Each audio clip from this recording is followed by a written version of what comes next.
So now we'll talk about each race's weaknesses in Wings of Liberty and go into some detail about how we decided to fix these issues in Heart of the Swarm.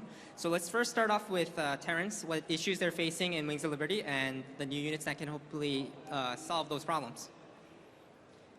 So Thor is supposed to be the best counter to mass Mutalisks, but it suffers from two problems. One is the size of the unit is so big that it's easy to get the Thor stuck in between your own buildings and or your units.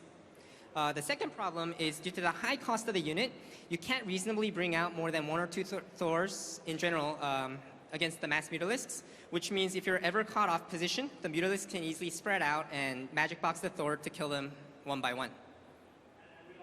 The second issue that Terrans are facing is the late game mass charge zealot problem.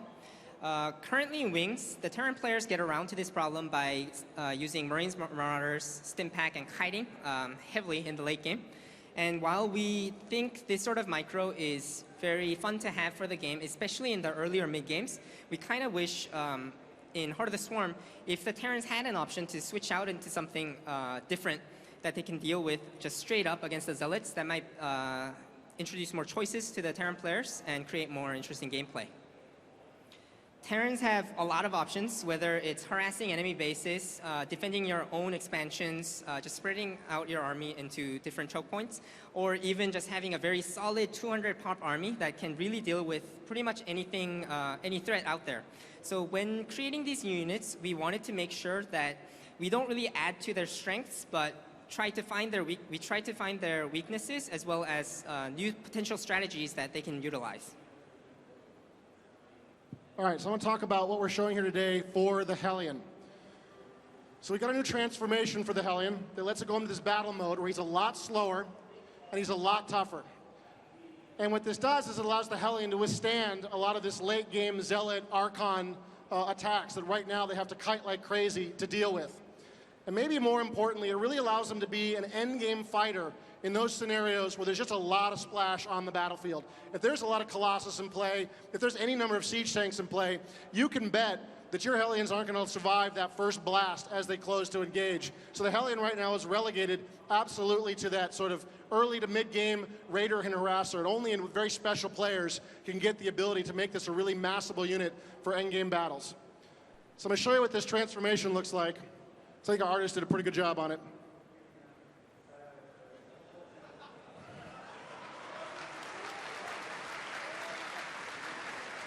And now I'm going to show you a little video of these guys in action. Now this video was made just for clarity. This is not how it would look at a real sort of esports encounter, but you'll get the idea.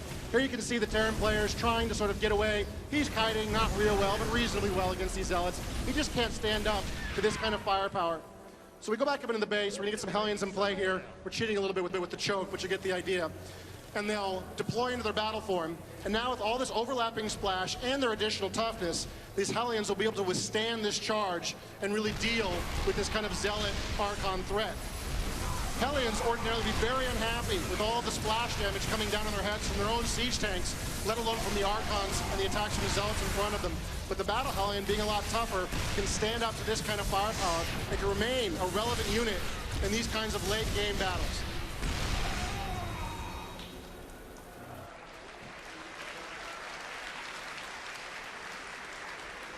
All right, I'll let David talk about the Warhound. So the Warhound is the new factory unit. It's a mechanical unit. Its main role is the anti-air mass mutalist role like the Thor used to have. And it's a medium cost, fairly fast moving mechanical unit. So it's pretty much just a smaller, faster version of the Thor. So it won't suffer from the two Thor problems that we mentioned before. But the main difference of the Warhound compared to the Thor is that it's got an anti-mechanical ground attack, which means if you're fighting against another Terran player who's using mostly factory-based units, this is a very powerful unit to use against that. And also against Protoss, because most of the Protoss ground units are mechanical units. In a straight-up mass situation, I think the only non-mechanical unit Protoss has is the Zealot. So this really allows us to move the Thor up into a different role. And the role that we chose for the Thor was the Limit 1, super high health, high burst damage, really easy to use, attack move friendly unit. So this really allows us to fulfill the fantasy of the Uber unit that the mothership really couldn't fulfill back in Wings of Liberty. The mothership had a lot of problems. It was slow moving. It was always the first target to kill because of the cloak ability. And it had a bunch of powerful spells, so if you didn't use those spells, the mothership was not as powerful as it could be. So we're hoping that this new Thor really caters to that group of players that really want that Uber sort of unit. Yeah. And I'd just like to point out that this unit is definitely under construction, and in our internal playtests, this unit felt pretty strong, especially against Terran and Protoss, and against Mutalisks as well. But we just want to always look for more feedback on this guy. So if you get a chance to go out to the playtest stations and just check it out and give us feedback, that would be greatly appreciated. So in this first video, you'll see the Hellions and Warhounds going up against the more traditional Marine tank army. So the Marines and tanks are spread out pretty well. So the Hellions will go into the new battle mode, which would allow them to withstand the siege tank fire a lot easier, while the Warhounds are picking off the siege tanks using focus fire. They actually have 7 range, so they're pretty good at picking off siege tanks like this. So obviously, if all these siege tanks and Marines were packed up tightly into a choke point, there's no way this Hellion and Warhound army could push that line. But that's exactly what we wanted to go for. We wanted the more traditional Marine and siege tank army to be stronger at tighter chokes with heavily defended chokes, whereas the Hellions and Warhounds have the mobility advantage to fight against that in a different way. All right, the Shredder. So the Shredder is a new Terran radiation robot. This is kind of a weird unit for us. We're trying some new stuff we've never really tried in the game before with this guy. He's very, very cheap board control. The Terrans have some pretty decent board control with their siege tanks, but it's not very cheap. And if you leave a siege tank off by himself to try to control some part of the map, I'm guessing that's what's going to happen to him pretty quick. And we want something that is not added to the ball of death. This is a term our fans have coined for just a big blob of Marines, Marauders, Medevacs, really almost any group of units in the game. It's got a ton of stuff in it, and you sort of put it in one control group, and you attack, move with it, and you kind of hope. And it's very difficult. Yeah, I've done that many times. So it's very difficult to really know how to control that, and it's kind of a pain for the enemy to figure out how to counter it because he's looking at this big ball of stuff coming at him. So we don't want to add any more to that. And this guy is fundamentally not allowed to be added to the ball of death, and I'll show you why. So these guys can move out, and they can take a little bit of time to set up, and they can create a powerful radiation death field, which gives the Terrans some ferocious board control.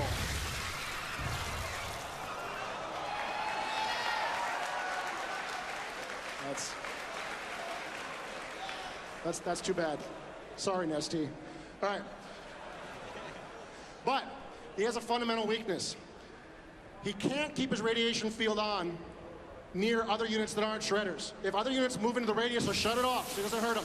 So in this case, these Marines stim and rush forward, you see the field just shut off. No Shredder fire at all. Now, when the Marines get out of the radius, the Shredder turns back on. Now, in this case, the Shredders got lucky. In reality, most of the time, these Shredders get wiped out in these types of scenarios. You need to keep this unit away from the rest of your army, or it is absolutely useless. And so it's very important to manage this guy carefully. So we're hoping this is a way for the Terrans to get that kind of cheaper board control you would see in things like spider mines, but see it in a way that's kind of unique and really forces the Terrans to spread out their army and not clump up on top of these things. So this is where we're at today with the Terrans. We've got the new Battle Hellion, we've got the new Warhound, and we've got this crazy new unit called the Shredder. We're hoping this creates a lot more diversity in play between the Terrans and their opponents, and at the same time gives the Terrans a few more strategic options, hopefully not giving the Terrans too many more options. I know a lot of players feel like they have too many already, but anything we can do to give them a little something without fundamentally destabilizing the game. So there's a common misconception out there that because this is a Zerg expansion, the name of the expansion is Heart of the Swarm, and we're all wearing Zerg t-shirts, that Zerg will get the strongest units out of all 3 races. But while this is not necessarily true, they do get some powerful options. So before we get into the actual units, let's talk about some of the weaknesses that they have in Wings of Liberty. So Zerg suffers a little bit from siege challenges, especially in the early and mid-game stages. It's very common for a Terran or a Protoss player to take his natural expansion and really defend that location very heavily, and the only response for the Zerg player is to go for an econ battle. by making another hatchery. So we were hoping that in Heart of the Swarm, if there was another option to this, by having, if the Zerg players were able to invest heavily in an army instead of the expansion and just push that line, that might create more potential for Zerg gameplay. Zerg units also suffer from some missed opportunities. The Overseer is a good example of this. You don't really see neither of the spells that the caster has being utilized too often. And this is sort of intentional because the Overseer costs 0 supply, which means you can build as many as you want in any given game, which means if the abilities were kind of powerful, then the Zerg at the 200 pot case would be way too overpowered compared to the other races. The Corruptor, on the other hand, is really effective at what it's supposed to counter. So for example, if you're fighting against a Protoss player, against Colossi, you build, say, like 10 or more Corruptors out, and you kill the 2 Colossus that he has, and the Protoss player, if he decides not to build the Colossus anymore, there's really nothing for the Corruptors to do until the very late game when you can morph into Broodlords.